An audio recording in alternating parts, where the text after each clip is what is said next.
For some of you hardcore anglers been ice fishing for a while, you may be already using this little trick, but maybe you aren't. And if you're new to ice fishing, let me tell you about what are referred to as search lures.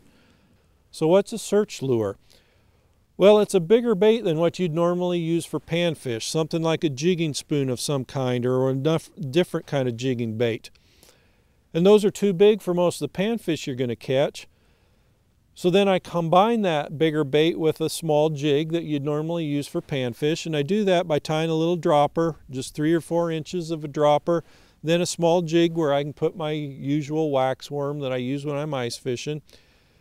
And those are especially effective for ice fishing then because that bigger bait will attract the fish from a distance. They're big, they're loud, they're noisy.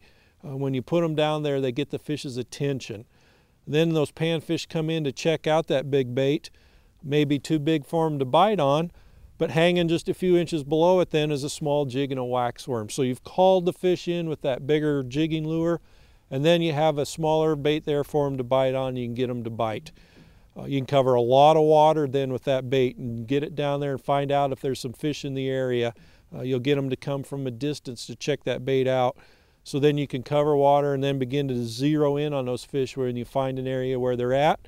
Then you might want to downsize, get a little more technical with your presentation, but you can find those fish in a hurry using those search lures.